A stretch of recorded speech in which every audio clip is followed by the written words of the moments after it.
नमस्कार दोस्तों, रोहित है। आज हम लोग फंडामेंटल राइट जो टॉपिक है इसको कवर करेंगे। फंडामेंटल राइट टॉपिक के लिए बहुत बीपीएससी से क्वेश्चन नहीं पूछता है। टॉपिक ऐसे बहुत इंपॉर्टेंट है पर बीपीएससी बहुत नहीं पूछता है। तो आप लक्ष्मीकांत पलट के देख सकते हैं। मोटा मोटी आपको आइडिया होना चाहिए कि आर्टिकल 12 किससे डील करता है, आर्टिकल 13 किससे डील करता है, आर्टिकल 15 किससे डील करता है, 16 किससे डील करता है, आर्टिकल 17 अनटचबिलिटी से डील करता है, आर्टिकल 18 सोशल इक्वलिटी से डील करता है कि आप किसी को टाइटल नहीं दे सकते हैं, उपाधि नहीं दे सकते एक्सेप्ट द मिलिट्री इंस्टीट्यूशंस और द एजुकेशनल इंस्टीट्यूशंस। ये सब चीज़ें थोड़ी आपको पता होनी चाहिए। क्वेश्चन है कि what is often referred to as the consents of the Indian constitution. Correct answer is the fundamental right. इसको स्टार मार्क करके रखो। आपके एग्जाम में क्वेश्चन डायरेक्ट एनसीईआरटी से उठा के पूछ देगा और आप फंस सकते हैं। 8वीं क्लास का एनसीईआरटी चैप्टर 1 पेज नंबर 14 पर है। थोड़ा सा हम लोग फंडामेंटल राइट को डिस्कस करते हैं। कैमरामैन फोकस करो। देखो, पहली बार फंडामेंटल राइट का जो कंसेप्ट आता है वो बाल गंगाधर तिलक इस कंसेप्ट को लेकर आते हैं। एक स्वराज बिल लेकर आते हैं बाल गंगाधर तिलक 1895 में, और पहली बार एक कोडिफाइड वे में फंडामेंटल राइट का जिक्र किया गया है भारत के संदर्भ में। फिर आपको पता है कि जो कराची सेशन होता है इसको प्रेसाइड कौन करता है? सरदार पटेल प्रेसाइड करते हैं।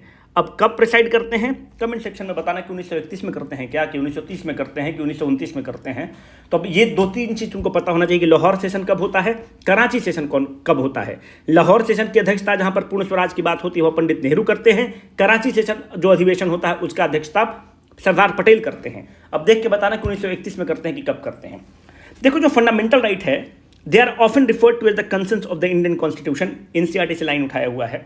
जो फंडामेंटल राइट है ये क्या है? It is a negative obligation of the state.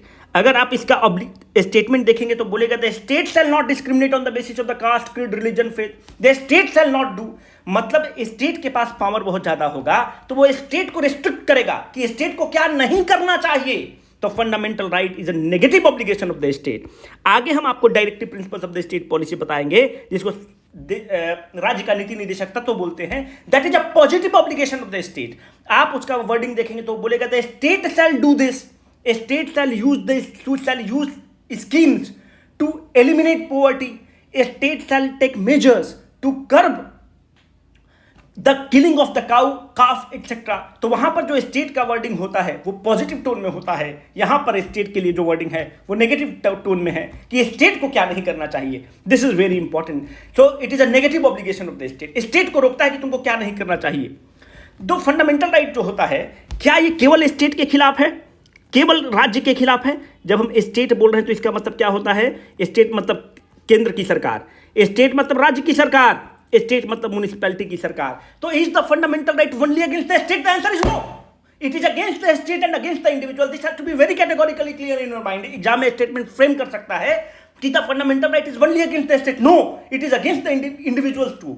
State के खिलाफ भी और इंडिविजुअल्स के भी खिलाफ है। कैसे इंडिविजुअल के खिलाफ है? आर्टिकल नंबर 17 तुम देखो। आर्टिकल नंबर 17 एक फंडामेंटल राइट है। आर्टिकल नंबर 17 क्या करता है कि अनटचबिलिटी को आप नहीं बढ़ावा देंगे। So they protect the right of all individual against both the individuals and the state. आप किसी को कास्ट के बेसिस पर अनटचबिलिटी के नाम पर आप उसको कुछ नहीं कर सकते हैं, है ना? तो it is against the state, against the individual. अगर हमारे ऊपर लग गया कि हम छुआछूत करते हैं तो हम उसके फंडामेंटल राइट का हनन कर रहे हैं। जब हम उसके फंडामेंटल राइट का हनन कर रहे हैं तो फंडामेंटल राइट का सबसे बड़ा खासियत यह है कि the person can directly approach the supreme court. सीधा सुप्रीम कोर्ट भागेगा। किस आर्टिकल के तहत भागेगा? आर्टिकल नंबर 32 के तहत भागेगा। कॉन्स्टिट्यूशनल रिमेडी के खिलाफ के तहत भागेगा। He can directly approach the high court. High court किस आर्टिकल के तहत जाएगा? संविधान नंबर 200 आर्टिकल धारा नंबर 226 के इस्तेमाल करेगा और पटना हाई कोर्ट चला जाएगा, बॉम्बे हाई कोर्ट चला जाएगा कि देखो मेरा फंडामेंटल राइट का हनन हो रहा है and it is the sole responsibility of the supreme court and the high court to get it fixed. Immediate level पे उसका लिस्टिंग हो जाएगा कि हाँ इसको एकदम फिक्स करने की जरूरत है। तो फंडामेंटल राइट वो राइट है अगर वो आपका हनन होता है तो you can directly approach the supreme court. जैसे कि आप देखो कि एक है right to property. Right to property is not a fundamental right. तो यहां पर जब तुम सुप्रीम कोर्ट जाओगे तो सुप्रीम कोर्ट मना कर सकता है कि नहीं तुम यहां पर मत आओ, तुम डिस्ट्रिक्ट कोर्ट में जाओ। पर अगर तुम बोलते हो कि सर मेरा फंडामेंटल राइट का हनन हो गया, हमको बोलने की आज़ादी खतरे में है, हमारा right to life and liberty खतरे में है, तो हमारे पास आर्टिकल नंबर 32 है। और आर्टिकल नंबर 32 क्या है? संविधान का आत्मा है।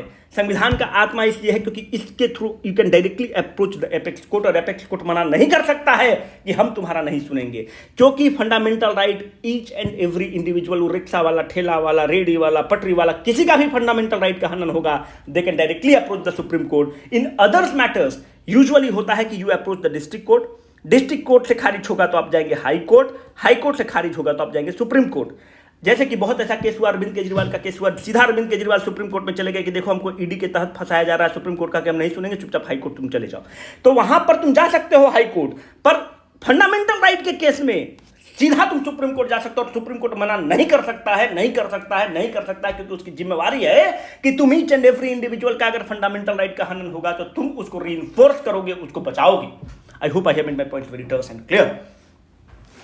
तो फंडामेंटल राइट इतना इलेबोरेट वे में मेंशन्ड है, कहां पे मेंशन्ड है? संविधान में आर्टिकल नंबर 12 से लेकर 35 तक मेंशन्ड है। इसको स्टार मार करके लिखो।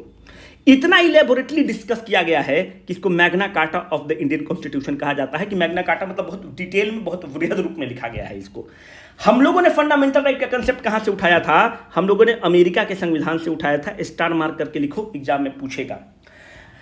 स्टार मार्क करके लिखो कि जो फंडामेंटल राइट है केवल स्टेट के खिलाफ नहीं है, इंडिविजुअल्स के भी खिलाफ है। जैसे कि संविधान में आर्टिकल नंबर 17 जो अनटचबिलिटी से डील करता है ना, छुआछूत से डील करता है, वो इंडिविजुअल के खिलाफ भी वैलिड है। अब देखो, जो फंडामेंटल राइट है, बेसिकली तुम देखोगे कि आर्टिकल नंबर 14 से 18 के बीच के जो फंडामेंटल राइट है वो समानता की बात करता है। आर्टिकल नंबर 19 से 22 की जो फंडामेंटल राइट है वो राइट टू द फ्रीडम की बात करता है। आर्टिकल नंबर 23 और 24 राइट अगेंस्ट एक्सप्लॉयटेशन की बात करता है। राइट टू 25 से 28 right to the freedom of religion की बात करता है। 29 और 30 कल्चरल एंड एजुकेशनल राइट की बात करता है। 2-3 चीज हम और डिस्कस आपसे करना चाहते हैं, अब आप इसको ध्यान से देखेंगे। देखो, हाल फिलहाल में तुम देखो कि जम्मू एंड कश्मीर में जब आर्टिकल 370 खत्म किया गया, जब आर्टिकल 370 खत्म किया गया तो क्या वहां पे किया गया? इंटरनेट को बैन किया गया। क्यों इंटरनेट को बैन किया गया? इंटरनेट को इसलिए बैन किया गया क्योंकि इंटरनेट के थ्रू आप क्या है कि इंसेंडिनियरी कंटेंट फैला सकते हैं, है ना, गलत फेक न्यूज़ फैला सकते हैं, तो इंटरनेट को बैन किया गया। तो एग्जाम में हमको जो लगता है कि बहुत अच्छा क्वेश्चन बन सकता है कि वहां पर जनता जो है सुप्रीम कोर्ट चली गई, बोली कि मेरा फंडामेंटल राइट का हनन हो रहा है। क्यों? कि आप इंटरनेट आपको देना पड़ेगा। क्यों इंटरनेट आपको देना पड़ेगा? तो internet, right to internet is a fundamental right. किस संविधान के तहत? Under the article number 19। Article number 19 क्या कहता है? Article number 19 right to the freedom of speech and expression की बात करता है। याद रखना, एक है आर्टिकल नंबर 21, ये right to life and liberty की बात करता है।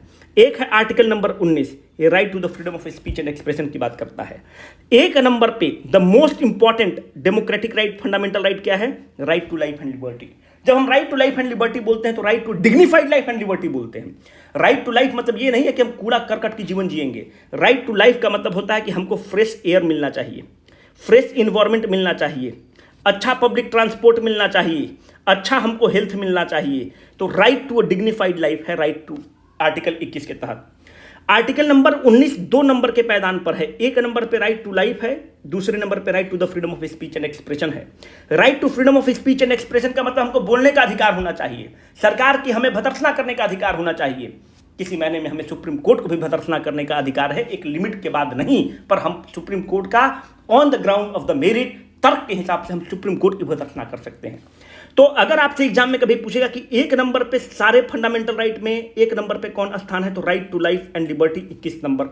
2 नंबर पे किसका स्थान है? भाई जीवन रहेगा, उसके बाद ना तुम freedom of speech and expression करोगे रे मर्दे, कि जीवन ही नहीं रहेगा तो क्या freedom of speech and expression करोगे? 2 नंबर पे आर्टिकल नंबर 19 है। That is very important. Article number 19 में right to the freedom of speech and expression है। याद रखना, यहां पर कहीं भी इसी right to the freedom of speech and expression से तुमको फ्रीडम ऑफ प्रेस निकलता है। तो अगर एग्जाम में कभी पूछे कि फ्रीडम ऑफ प्रेस कहां पर मेंशन्ड है, भाई फ्रीडम ऑफ प्रेस कहीं भी मेंशन नहीं है। आर्टिकल नंबर 19 को हम एक्सट्रापोलेट करते हैं कि right to the freedom of speech and expression है। जब हमको right to the freedom of speech and expression है तो हमें इस चीज का भी अधिकार है कि हम दूसरे चीज को पढ़ के समझा सके, उस पर हम अपना ज्ञान को एकत्रित कर सके, उसको एनालाइज कर सके और फिर एक्सप्रेस कर सके। Right to internet article number 19 के तहत फंडामेंटल राइट है, ना ही कि आर्टिकल नंबर 21 के तहत। क्यों आर्टिकल नंबर 19 के तहत फंडामेंटल राइट है? क्योंकि भाई इंटरनेट के थ्रू तुम क्या करते हो, न्यूज़पेपर पढ़ते हो, इंटरनेट के थ्रू तुम क्या करते हो, टीवी डिबेट देखते हो। जब तुम टीवी डिबेट वगैरह देखते हो तो इन चीज़ों को तुम क्या करते हो, एनालाइज करते हो, और एनालाइज करने के बाद अपना एक ओपिनियन बनाते हो, और हो सकता है कि तुमको अखबार में आर्टिकल लिखना हो सकता है कि तुमको समाज में कहीं भाषण देना होगा। अगर इंटरनेट नहीं रहेगा तब तुम एक इन्फॉर्म्ड स्पीच और एक्सप्रेशंस को तुम व्यक्त नहीं कर सकते हो। Hence right to internet is a fundamental right under article 19 of the Indian constitution. This is very important and you need to keep this in mind. हाल फिलहाल में तुम देखते हो कि लाइव लॉ वगैरह चलता है, तो सुप्रीम कोर्ट का प्रोसीडिंग जो होता है लाइव चलता है। आप देख सकते हैं कि चंद्रचूड़ क्या बोल रहे हैं, पाटिल साहब क्या बोल रहे हैं, कौन जज क्या बोल रहा है। तो जो कोर्ट प्रोसीडिंग्स होता है आजकल आप इसको देखते होंगे कि कोर्ट प्रोसीडिंग लाइव हो रहा है। तो क्या यह फंडामेंटल राइट है? हाँ, फंडामेंटल राइट है। सुप्रीम कोर्ट में केस किया गया और सुप्रीम कोर्ट ने कहा कि right to court proceeding is a fundamental right under article 21 of the Indian constitution. Why under article 21 of the Indian constitution? क्योंकि हमको क्या है, राइट टू एक्सेस जस्टिस है। मतलब हमको जस्टिस एक्सेस करने का अधिकार होना चाहिए, हमको दिखना चाहिए कि क्या मेरे केस में बोला जा रहा है। तो ये किसके तहत आ जाएगा? राइट टू डिग्निफाइड लाइफ के तहत आ जाएगा। भाई अगर मानते हैं कि मेरा केस चल रहा है, वकील क्या बहस किया, सुप्रीम कोर्ट का जज क्या बोला, हम तो देख ही नहीं पाए, तो जो हमारे खिलाफ जजमेंट हुआ, हम जेल में चले गए, तो वो मेरा किस फंडामेंटल राइट का हनन है? राइट टू लाइफ का हनन है ना। मेरा 5 साल हमको तुम जेल में डाल रहे हो, पर हमको जस्टिस मिला क्या? दिखा नहीं कि हमको जस्टिस मिल रहा है। तो जब कोर्ट प्रोसीडिंग चल रहा है तो हम देख रहे हैं कि मेरा वकील क्या बहस कर रहा है, क्या तर्क रख रहा है, और सुप्रीम कोर्ट का जज क्या निर्णय दे रहा है। तो right to the court proceeding जो है it is a fundamental right under article 21 of the Indian constitution, क्योंकि यहां पर आपको दिख रहा है कि एक्सेस टू द जस्टिस मिल रहा है, और एक्सेस टू द जस्टिस एक डिग्निफाइड लाइफ के लिए जरूरी है कि हमको न्यायपूर्वक मेरे साथ सब चीज काम होना चाहिए। राइट टू सस्टेनेबल डेवलपमेंट होना चाहिए, राइट टू अच्छा इन्वायरमेंट होना चाहिए, फ्रेश एयर होना चाहिए, राइट टू पब्लिक ट्रांसपोर्ट होना चाहिए। This all are the fundamental right under article 21, right to the life and liberty. When I say right to the life and liberty I mean to state right to dignified life, और dignified life होने के लिए access to justice होना चाहिए, और access to justice को मिलना ही नहीं चाहिए, एक्सेस टू जस्टिस दिखना भी चाहिए, और दिखने के लिए कोर्ट प्रोसीडिंग जरूरी है कि हम लाइव कोर्ट प्रोसीडिंग्स देख सके। अब देखो, एक है आर्टिकल, आप देखेंगे right to privacy. Right to privacy एक केस हुआ, case Puttaswamy case Puttaswamy case 2017 में राइट है कि मेरा अगर स्क्रीनशॉट तुम अगर शेयर कहीं कर दे रहे हो, मानते हैं, या तुम्हारा हम स्क्रीनशॉट शेयर करते रहे हैं, ये मेरा क्या तुम कर रहे हो, मेरा प्राइवेसी का हनन कर रहे हो, है ना। मेरा प्राइवेट चैट्स को लीक कर रहे हो, मेरे प्राइवेट इमेज को लीक कर रहे हो, मेरा प्राइवेट क्लिप्स को लीक कर रहे हो, है ना। तो ये फंडामेंटल राइट है, वो व्यक्ति डायरेक्ट कोर्ट जा सकता है और अब तुम पे रोक लगा सकता है, तुमको जेल भिजवा सकता है। अगर मानते हैं कि कोई प्रेमी प्रेमिका है या कोई हीरो हीरोइन है, आप उनका कुछ प्राइवेट फोटो लीक कर लिए, चोरी कर लिए, है ना, व्हाट्सएप स्कैन कर लिया, कुछ भी व्हाट्सएप से तुमने उसको लीक कर दिया, तो आप उसका पर्सनल चीज को नहीं कर सकते, आपको सुप्रीम कोर्ट में चला जाएगा और आप पर पेनल्टी लग सकता है ना, क्योंकि उसका फंडामेंटल राइट का हनन हो रहा है, because right to privacy is a fundamental right and this is fundamental right under a dignified life, है ना भाई, under article 21 of the Indian constitution. क्यों? राइट टू उसको डिग्निफाइड लाइफ जीने का अधिकार है। तो आप बोलेंगे कि sir it is a fundamental right under article 19, हमको right to the freedom of speech and expression है। नहीं, right to the freedom of speech and expression is subjected to the certain reasonable restriction. तुम्हारा freedom of speech and expression तो किसी का chat और photo थोड़ी तुम लीक कर दोगे भाई, रीजनेबल रिस्ट्रिक्शन तुम्हारे ऊपर लग जाएगा। तो right to privacy is a fundamental right under article 21 of the Indian constitution, क्योंकि उस व्यक्ति को आप समाज में उसकी डिग्निटी खराब कर रहे हैं। It take years to build the reputation and takes a fractions of the second to malign the reputation of that person. तो आर्टिकल 21 के तहत है। तो 3 चीज याद रखना, हमको लगता है कि तीनों में से एक क्वेश्चन तुमको मिल सकता है। पहला कि right to internet fundamental right किसके तहत है, स्टार मार्क करके लिखो। दूसरा, right to privacy fundamental right किस संविधान के आर्टिकल के तहत है, तो 21 के तहत है। Right to the court proceeding किसके तहत है, तो right to the court proceeding dignified life access to the justice article 21 के तहत है। ये सब चीजें तुमको पता होना चाहिए, क्योंकि आर्टिकल 19 बहुत इंपॉर्टेंट है और आर्टिकल 19 राइट टू फ्रीडम से संबंधित है। देखो आर्टिकल 19 में एक आर्टिकल था 19 क्लॉज 1 क्लॉज एफ, एकदम स्टार मार्क करके लिखो, इसी से क्वेश्चन पूछता है। 19 क्लॉज 1 क्लॉज एफ में क्या था, राइट टू प्रॉपर्टी था। जब राइट टू प्रॉपर्टी है इसका मतलब क्या हो गया कि तुम्हारा अगर प्रॉपर्टी का अधिकार है तो सरकार को अगर मानते हैं कि रोड बनाना है तो तुम्हारा ध्वस्त नहीं कर सकता है बिल्डिंग, तुम्हारा जमीन को सरकार एक्वायर नहीं कर सकता है, क्योंकि तुम्हारा फंडामेंटल राइट है राइट टू प्रॉपर्टी, हो तुम सुप्रीम कोर्ट जा सकते हो। तो इसको क्या किया गया कि इसको चेंज करके आर्टिकल 300A में डाल दिया गया। तो इसको फंडामेंटल राइट से हटा दिया गया और इसको एक आर्टिकल बना दिया गया 300A, इसके तहत राइट टू प्रॉपर्टी को ला दिया गया। और ये किस part of the Indian constitution में प्रेजेंट है? It is present in the part 12 of the Indian constitution. और ये कौन संविधान संशोधन के थ्रू लाया गया है? ये 44th कॉन्स्टिट्यूशनल अमेंडमेंट एक्ट के थ्रू लाया गया है। स्टार मार्क करके लिखो कि यहां पर हमेशा तुमसे क्वेश्चन पूछेगा कि right to property has been moved from being a fundamental right to a legal right. क्यों फंडामेंटल राइट था? क्योंकि हम तुमको बताना भाई फंडामेंटल राइट कहां से कहां रेंज कर रहा है, 12 से 35 तक रेंज कर रहा है। ये आर्टिकल 19 इसी के तहत आ जाता है। तो 12 से 19 क्लॉज 1 क्लॉज F से it has been move to article 300A which is present in the part 12 of the Indian constitution. किस संविधान संशोधन से किया गया है? ऑप्शन में देगा 42nd कॉन्स्टिट्यूशनल अमेंडमेंट एक्ट, और तुम टिक करके आओगे 42nd कॉन्स्टिट्यूशनल अमेंडमेंट एक्ट पर। हम चित्कार मार के बोल रहे हैं कि नहीं नहीं नहीं, 44th कॉन्स्टिट्यूशनल अमेंडमेंट एक्ट के थ्रू मूव किया गया है। ये याद रखना, नहीं तो 42 टिक करके आओगे तो बहुत पिटाई खाओगे। 42nd कॉन्स्टिट्यूशनल अमेंडमेंट एक्ट के थ्रू मूव किया गया है। ठीक है, राइट टू प्रॉपर्टी। देखो, जो भी फंडामेंटल राइट है उसमें तुम डायरेक्टली सुप्रीम कोर्ट जा सकते हो बाबू। अब जो भी आर्टिकल के तहत संविधान में मेंशन है उसको तुम क्या कहते हो? Constitutional rights. जो संविधान में मेंशन है उसको तुम क्या कहोगे? कि ये मेरा कॉन्स्टिट्यूशनल राइट है। सो 300A is a constitutional right, but it is not a fundamental right. In the case of the violation of the fundamental right, you can directly approach the Supreme Court, but that is not so in the case of the constitutional right. तो संविधान में mention है, हाँ, इसकी तवज्जो बहुत ज्यादा है, पर ये फंडामेंटल राइट नहीं है। अब देखो, अगर मानते हैं कि हमने कोई बना दिया ह्यूमन राइट कमीशन एक्ट, मानो हमने एक बनाया ह्यूमन राइट कमीशन एक्ट 1993।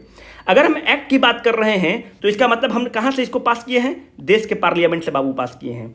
जो भी देश का चीज पार्लियामेंट से पास होता है उसको आप बोलते हैं वैधानिक अधिकार है, स्टैट्यूटरी राइट है। जैसे representation of people act, representation of people act 1951 मानते हैं है, तो ये संविधान द्वारा मेड कानून के तहत हमको अधिकार कुछ मिल रहा है कि आप वोट करेंगे कि क्या करेंगे क्या नहीं करेंगे। तो जो चीज पार्लियामेंट द्वारा पास कानून से हमको अधिकार मिलता है उसको आप स्टैट्यूटरी राइट बोलते हैं। जो फंडामेंटल राइट है वो 12 से 35 में है, उसको आप कहते हैं कि फंडामेंटल राइट है। जो संविधान के धारा में मेंशन है, जैसे आर्टिकल 300 क्लॉज A, और भी तुम उदाहरण ले लो, इतना ही पे क्यों रुक रहे हो, तुम और भी उदाहरण ले लो। जैसे आर्टिकल नंबर 300 है। आर्टिकल नंबर 300 क्या कहता है? सूट्स एंड प्रोसीडिंग से डील करता है कि तुम भारत सरकार को सू कर सकते हो और भारत सरकार तुमको सू करता है ना, दोनों कर सकते हो। जैसे आर्टिकल नंबर 343 है। Article number 343 of the Indian constitution कहता है कि जो भारत सरकार, जो गवर्नमेंट ऑफ इंडिया है, इसका ऑफिशियल लैंग्वेज क्या है? हिंदी इसका ऑफिशियल लैंग्वेज है। मतलब जो पत्राचार करेगा भारत सरकार वो हिंदी में आपसे पत्राचार करेगा। So Hindi in the Devanagari script is the language of the union. तो ये सब कहाँ मेंशन है? संविधान में मेंशन है। Hence they are the constitutional rights, they are not the statutory rights. And fundamental right क्या है? इस चीज को याद रखना कि right to property is no more a fundamental right, it is a constitutional right under article 300 clause A of the Indian constitution. चित्कार मार के बोल रहे हैं, इससे ज्यादा इंपॉर्टेंट कुछ भी नहीं है। 2-3 चीज और हमको ध्यान में रखना। जैसे क्वेश्चन है, the final session of the constituent assembly was held on which day? तुमको बताया है 24 जनवरी 1950। अब 2-3 चीज और ध्यान में तुमको रखना है जो तुमको रखना चाहिए। आर्टिकल नंबर 15 यहाँ पे लिखे होंगे ना,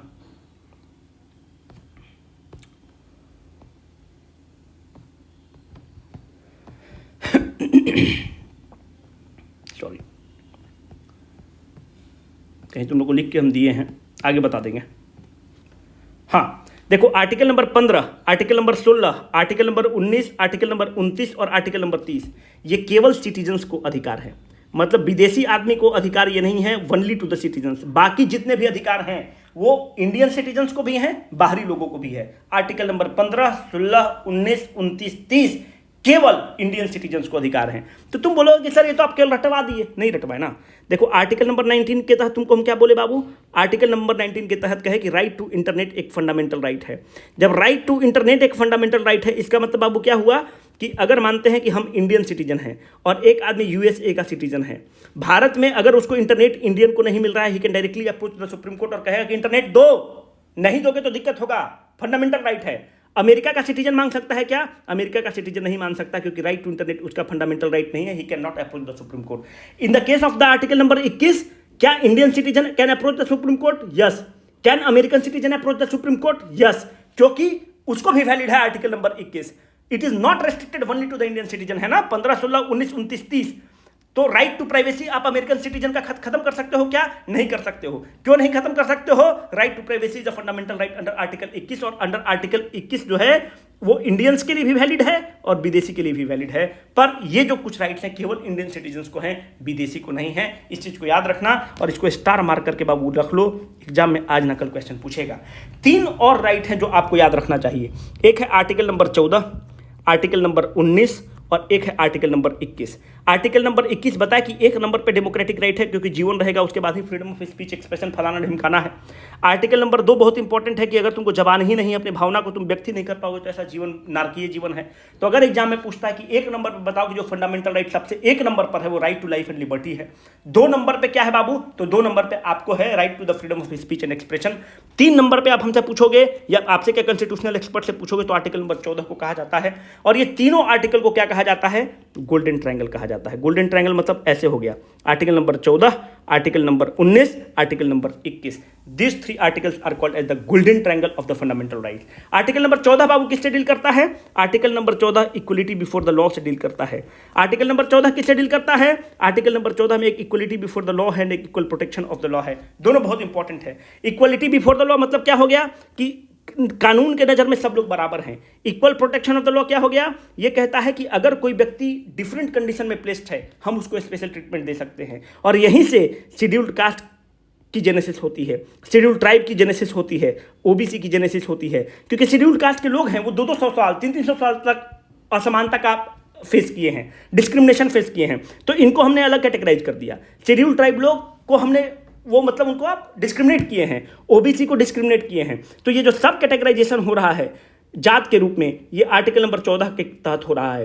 क्यों? Equal protection of the law की बात हो रही है। Equal protection of the law का मतलब क्या होता है कि इसका मतलब है कि equal sweat shall be treated. देखो इक्वलिटी बिफोर द लॉ, अगर एग्जाम में कभी क्वेश्चन पूछ दे कि क्या हो गया, अगर आपसे एग्जाम में क्वेश्चन पूछ दे कि जो आर्टिकल नंबर 14 है ये मैथमेटिकल इक्वलिटी की बात करता है, नहीं मैथमेटिकल इक्वलिटी की नहीं बात करता है। बोलता है like shall be treated like. अगर आप बराबर कंडीशन में हैं, अगर जनरल में मानते हैं कोई राजपूत है, कोई ब्राह्मण है, कोई पंडित है, कोई कायस्थ है, तो आप ये सब एलिट वर्ग रहा है, जब एलिट वर्ग रहा है तो इसको आप इक्वल ट्रीट करोगे।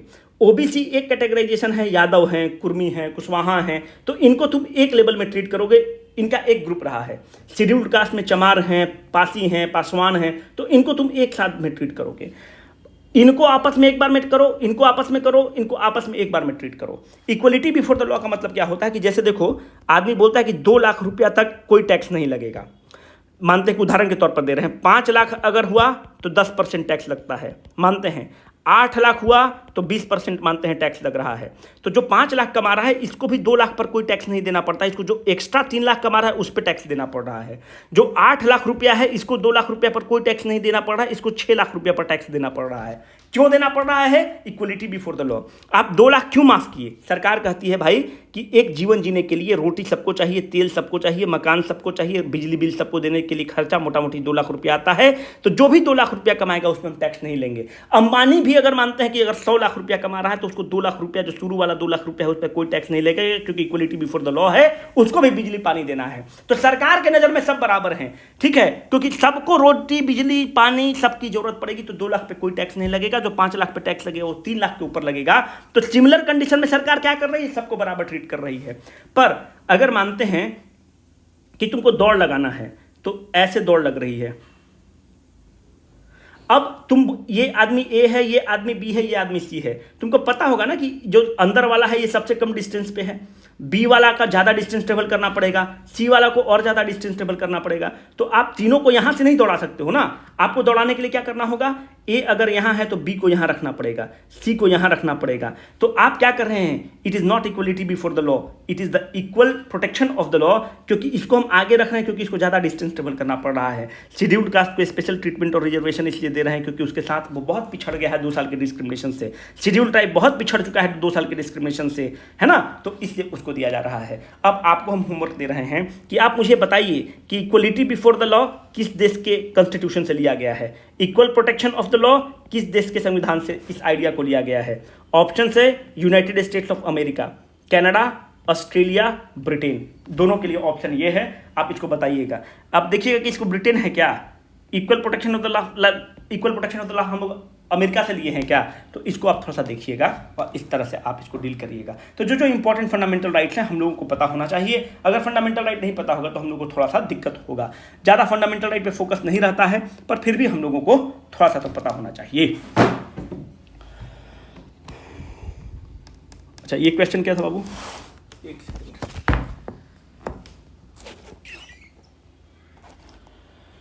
The right to the property is presently placed where in the Indian Constitution? एक सेकंड रुकना यार।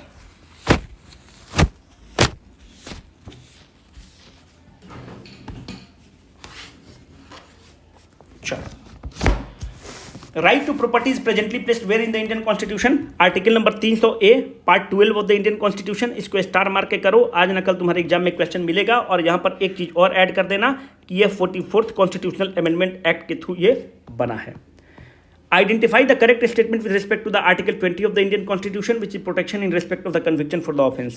No law shall declare any action illegal from the back date. बिल्कुल सही स्टेटमेंट है। बैक डेट से किसी को तुम थोड़ी बोलोगे भाई कि आज तुम रोड एक्सीडेंट कर गए थे, आज तुम गाड़ी में टक्कर मार दिए थे, आज तुम बोलोगे कि जो भी टक्कर मारा है ना वो सब मेरे ऊपर केस चल रहा, मानते हैं कि टक्कर कि हमने किसी पे टक्कर मार दिया था स्कूटी से। तो भाई अगर हमने टक्कर मार दिया तो ऐसा नहीं कि बैक डेट से तुम चला सकते हो कि 10 साल पहले से जो टक्कर मारा है उसका 10 साल सजा हो जाएगा। तो बैक डेट से आप कुछ नहीं काम कर सकते हैं। No person shall be punished for the same offence more than once. एक गलती के लिए 500 बार थोड़ी हमको करोगे भाई। अगर हमने किसी को 2 थप्पड़ मार दिया था तो एक बार हम पनिश हो गए तो बार बार तुम हमको पनिश नहीं कर सकते हो। No person shall be compelled to be the witness against himself. Police दबाव बना के हमको नहीं बोल सकती हाँ हम देखे थे कि हमने इसको मारा था। आप अपना विटनेस खुद नहीं बन सकते हैं। The immunity under this provision can be claimed in the case of the preventive detention. नहीं, प्रिवेंटिव डिटेंशन मतलब क्या होता है? हम आपको पहले ही अगर हमको लगता है कि कल मोदी जी का सभा हो रहा है औरंगाबाद में या पटना में, और अगर पुलिस को ये लगता है कि रोहित जाकर वहां पे काला झंडा दिखा सकता है तो लॉ एंड ऑर्डर वहां पर डिस्टर्ब हो सकता है, पब्लिक ऑर्डर डिस्टर्ब हो सकता है, तो पुलिस पहले ही हमको प्रिवेंटिव डिटेंशन में गिरफ्तार कर लेगी कि आप कल नहीं निकलेंगे, मेरे घर के सामने पुलिस खड़ा कर देगी। इसको आप कहते हैं प्रिवेंटिव डिटेंशन। तो जब प्रिवेंटिव डिटेंशन हो गया तो वहां पर आप कुछ नहीं कर सकते हैं, है ना, हम आपको प्रिवेंट कर दिए तो पुलिस कर सकती है। The immunity under this provision can be claim in the case of the preventive detention. No, preventive detention के केस में आप इम्यूनिटी क्लेम नहीं कर सकते हैं। Consider the following statement with respect to the limitation imposed in article number 25। देखो article number 25 किस चीज से डील करता है? आर्टिकल नंबर 25 से 28 क्या डील करता है? Right to the freedom of religion की बात करता है। जब right to the freedom of religion की बात करता है तो वो क्या बात करता है? राइट टू, वहां पे 2 आपके पास फंडामेंटल राइट हैं। एक है कंसेंस, हम भाई हमारी आस्था है भगवान में। हो सकता है कि मेरी आस्था है बागेश्वर धाम में, मेरी आस्था है कि बागेश्वर धाम एक बहुत बड़ा फ्रॉड है, तो मेरा कंसेंस है, मेरा ये आस्था है बागेश्वर धाम में, आप रख सकते हैं। रिलीजन एक प्राइवेट अफेयर्स है। मेरा आस्था है अल्लाह में, हम रख सकते हैं। मेरा आस्था है बाइबल में, हम रख सकते हैं। मेरा फ्रीडम ऑफ कंसेंस है। पर हमारा संविधान बोलता है कि आप अपनी आस्था को प्रोफेस कर सकते हैं, व्यक्त कर सकते हैं कि नहीं बागेश्वर धाम वाले बाबा बहुत अच्छा, आपको कोई नहीं रोकेगा। आर्टिकल 25 के तहत आपको अधिकार है। आप उसका प्रचार प्रसार भी कर सकते हैं। हाँ भाई, आप अपना उसका मठ लगा के प्रचार प्रसार करिए। आप उसको प्रैक्टिस भी कर सकते हैं। आपको बताते हैं कि मानते हैं कि योगिक क्रिया कुछ बताते हैं मेडिटेशन करने की, तो प्रैक्टिस करिए, प्रोफेस करिए, प्रोपेगेट करिए। पर प्रोपेगेट करते वक्त आप वॉलंटरली किसी को बोल सकते हैं कि भाई बागेश्वर बाबा बहुत अच्छे हैं, तुम उसको ज्वाइन करो। आप उसको दबाव बना के, लालच देके नहीं, आप उसको कन्वर्ट कर सकते हैं और उस बाबा का तुम संत बना सकते हो। आप किसी को लालच देकर क्रिश्चियनिटी में कन्वर्ट नहीं कर सकते हो। आप किसी को लालच देकर मुसलमान नहीं बना सकते हो, हिंदू नहीं बना सकते हो। तो आर्टिकल 25 से 28 फ्रीडम ऑफ रिलीजन की बात करता है। पर ये याद रखना कि अगर सरकार को लगा कि कन्वर्जन वॉलंटरली है, स्वेच्छा से हुआ है, तब तो ठीक है। अगर सरकार को लगा कि ये लोभ के थ्रू हो रहा है, अगर सरकार को लगा कि दबाव बनाकर किया जा रहा है, अगर सरकार को लगा कि कुछ और हथकंडा अपनाकर रिलीजियस कन्वर्जन कराया जा रहा है, सरकार आपका राइट टू प्रोपोगेट को रोक लगा देगी, which is the fundamental right under article 25। तो आप जोर जबरदस्ती लोभ के थ्रू नहीं करा सकते हैं किसी को अपना धर्म का प्रचार, लोभ के थ्रू नहीं कर सकते हैं। आप धर्म का प्रचार अगर वो आपके वैल्यू सिस्टम से इंप्रेस होकर आता है तब तो कोई दिक्कत नहीं है, पर जोर जबरदस्ती से लोभ देकर आप उसको अपने धर्म में प्रवर्तित नहीं कर सकते हैं। The right to propagate one's religion include the right to convert another person to one's own religion. ठीक है। The government is permitted to regulate और रिस्ट्रिक्ट एनी इकोनॉमिक और the financial activity associated with religious practice. अगर उसको सरकार को लगता है तो एकदम इसको कर सकता है। The government can interfere in the religious matter for routing out certain social evils. एकदम कर सकता है सरकार। मानते हैं कि जो सबरीमाला टेम्पल था, तो सबरीमाला टेम्पल में ये कहा गया है कि जो सेलिब्रेट हैं, अगर मेंस्ट्रुएटिंग वीमेन हैं तो वो नहीं जा सकती हैं। अगर सरकार को लगता है कि नहीं ये गलत है, तो सरकार कानून ला के बोल देगी कि आप लोग जो मानते हैं ये मान्यता गलत है। जैसे ट्रिपल तलाक का केस है, सरकार को लगा कि नहीं गलत है, कानून लेकर आई, उसको चेंज कर सकती है। तो अगर सरकार को कुछ लगता है कि एक सामाजिक कुप्रथा चल रही है, तो आपका रिलीजियस एक्टिविटी रहेगा, फिर भी सरकार हस्तक्षेप कर देगी। तो इसका क्या है, which of the following is or are correct? हमको लगता है कि तीनों स्टेटमेंट इसका करेक्ट है।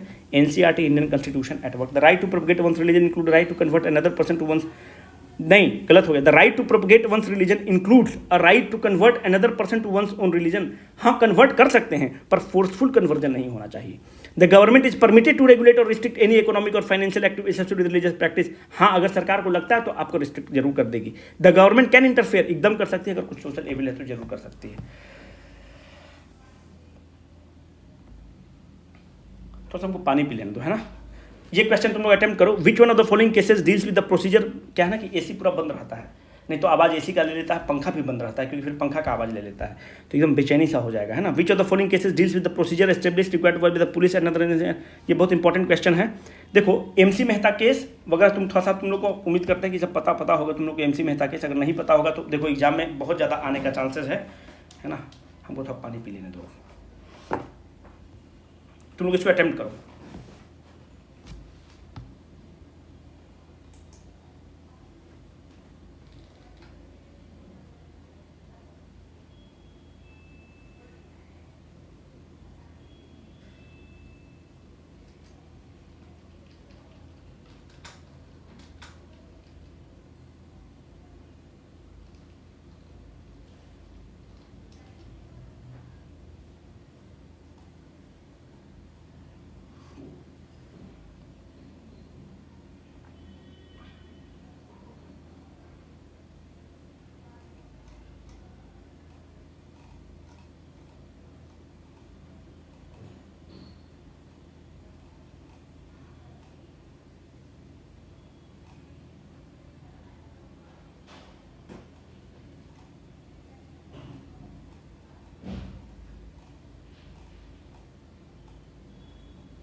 चलो कह रहा है which of the following cases deals with the procedure required to be followed by the police and the other agency for the arrest and detention. इसका करेक्ट हो जाएगा DK Basu and versus the state of Bengal. इसमें क्या हुआ है basically, ये case तुमको पता होना चाहिए। पहले देखो, एक है MC Mehta versus union of India case. याद रखना ये एक लैंडमार्क केस है जो इन्वायरमेंटल एडवोकेसी करता है, इन्वायरमेंट पर डील करता है। तो हम लोग के लिए बहुत इंपॉर्टेंट नहीं है, पर थोड़ा सा ध्यान रखना कि इन्वायरमेंटल एडवोकेसी से एमसी मेहता केस डील करता है, आपसे एग्जाम में पूछ सकता है। दूसरा है Lily Thomas versus union of India case, star mark के करो, एग्जाम में पूछ सकता है। देखो लिली थॉमस केस में क्या होता है ना कि अगर कोई भी व्यक्ति 2 साल प्लस से कन्विक्ट हो गया, कोई भी एमपी और एमएलए, वो 6 साल तक कोई चुनाव नहीं लड़ सकता है। कन्विक्टेड होना चाहिए 2 साल से ज़्यादा। जैसे राहुल गांधी जब कन्विक्ट हुए थे तो उनको तुरंत मेंबर ऑफ पार्लियामेंट की सदस्यता चली गई थी। अगर 2 साल से या 2 साल से ज़्यादा तुम कन्विक्ट हो गए किसी केस में, तो तुम 6 साल तक कोई चुनाव नहीं लड़ सकते हो। लिली थॉमस केस किससे डील करता है? डिस्क्वालिफिकेशन ऑफ एमपी और एमएलए से डील करता है। स्टार मार्क करके करो, एग्जाम में पूछेगा। डिस्क्वालिफिकेशन ऑफ एमएलए और एमपी से डील करता है। DK Basu versus state of West Bengal किससे डील करता है? एनसीईआरटी क्लास 8 के चैप्टर में दिया गया है। DK Basu versus state of Bengal deal करता है कि देखो अरेस्ट एंड डिटेंशन से डील करता है। इसमें क्या हुआ कि अगर तुमको कोई भी व्यक्ति आता है डिटेन करने के लिए, तो वो व्यक्ति से तुम क्या मान सकते हो? बोलोगे कि भाई तुम अपना आइडेंटिटी कार्ड हमको दिखाओ, तुम हमको बताओ कि किस वक्त हमको तुम डिटेन किए हो, किस वक्त हमको अरेस्ट किए हो। जब तुम होते हो तो उस व्यक्ति का, ऑफिसर का नाम एकदम स्पष्ट होना चाहिए। तुम नाम पूछ सकते हो कि तुम्हारा नाम क्या है, तुम हमको वारंट दो। तो पुलिस पर रेस्ट्रिक्शन लगा दिया गया कि कितने बजे तुम अरेस्ट किए हो, और हमको अगर मानते हैं कि अपने परिवार से मिलना है तो हम, अब वकील से मिलना है तो हम मिल सकते हैं। तो डीके बसु एक लैंडमार्क जजमेंट है जिसमें अरेस्ट एंड डिटेंशन में कैसे होना चाहिए सुप्रीम कोर्ट इस पर बहुत कैटेगोरिकली मेंशन करता है। उसके बाद IR Coelho versus state of the Tamil Nadu, इसको 500 बार स्टार मार्क करके लिखो। 2 केस तुमसे पूछ सकता है, Lily Thomas case, IR Coelho case, Kihoto Hollohan versus Zachillhu case. तो आईआर कोहिलियो केस क्या हुआ कि जब पहला संविधान संशोधन हुआ, फर्स्ट कॉन्स्टिट्यूशनल अमेंडमेंट एक्ट हुआ, तो फर्स्ट कॉन्स्टिट्यूशनल अमेंडमेंट एक्ट में एक 9th शेड्यूल डाल दिया गया। 9th शेड्यूल किसके समय डाला गया? उस समय पंडित नेहरू प्राइम मिनिस्टर थे। और ये कहा गया कि अगर हमने 9th शेड्यूल में किसी चीज को डाल दिया है, मूव कर दिया है, तो इसको सुप्रीम कोर्ट या कोई भी कोर्ट इसको चेक नहीं कर सकती है, इसकी वैधता को चेक नहीं कर सकती है। बेसिकली क्यों किया गया? क्योंकि देखो, जमींदारी एबोलिशन करना था, हमको लैंड रिफॉर्म्स करना था। तो जमींदारी एबोलिशन और लैंड रिफॉर्म्स के लिए हमें एक ऐसा प्रावधान की जरूरत थी कि वहां पर अगर हम कोई कानून को डाल दे तो उसको जुडिशियरी टच नहीं कर सके, क्योंकि उस समय राइट टू प्रॉपर्टी क्या था? एक फंडामेंटल राइट था, और जैसे फंडामेंटल राइट हनन होता, लोग सुप्रीम कोर्ट चला जाता। तो 9th शेड्यूल में ऐसे प्रावधानों को डाला गया जिसको सुप्रीम कोर्ट नहीं टच कर सकता था। पर IR Coelho case versus state of Tamil Nadu 2007 में आया, और इसमें यह कह दिया गया आईआर कोहिलियो केस में कि इस 9th शेड्यूल में जो भी चीजें 24 अप्रैल 1973 के पहले डाली हुई हैं, हम उसको तो नहीं देख सकते हैं, पर 24 अप्रैल 1973 के बाद से जो भी इसमें चीज डाला जाएगा, that will be a subject to the judicial review. Judicial review का मतलब है कि सुप्रीम कोर्ट उसको चेक करेगा कि ऐसा तो आप उसमें कुछ चीज नहीं डाल रहे हैं जो मूल ढांचा के खिलाफ काम कर रहे हैं। 24 अप्रैल 1973 को क्या होता है बाबू? 24 अप्रैल 1973 से आपको देश में एक बेसिक स्ट्रक्चर का डॉक्ट्रिन लागू हो जाता है, जिसको आप केशवानंद भारती केस बोलते हैं। केशवानंद भारती केस में क्या हो जा रहा है कि आप संविधान को चेंज कर सकते हैं। The parliament has the power to amend the constitution but within the broad framework of the doctrine of the basic structure. आप संविधान को चेंज करेंगे पर उसकी मूल आकृति के साथ छेड़छाड़ नहीं कर सकते, उसकी मूल बुनियाद के साथ छेड़छाड़ नहीं कर सकते हैं। यही आपका डॉक्ट्रिन ऑफ बेसिक स्ट्रक्चर है। तो ये कहता है आईआर कोहिलियो केस कि 9th शेड्यूल में आप कानून जरूर डाल दीजिए, पर 24 अप्रैल 1973 के पहले जो कानून डाले गए हैं उसको हम नहीं चेक करेंगे, पर 24 अप्रैल 1973 के बाद जो भी चीज इसमें डाले जाएंगे उसको हम टेस्ट करेंगे कि ऐसा तो नहीं है कि हमारे मूल ढांचा के साथ छेड़छाड़ कर रहा है। तो आईआर कोहिलियो केस किससे डील कर रहा है? IR Coelho case IR Coelho case किससे डील कर रहा है? ये डील कर रहा है कि आप 9th शेड्यूल में अगर कुछ डालते हैं 24 अप्रैल 1973 के बाद, तो हम उसका जुडिशियल रिव्यू करेंगे। तो आईआर कोहिलियो केस किससे डील करता है? 9th schedule of the Indian constitution से डील करता है। ये आपको पता होना चाहिए।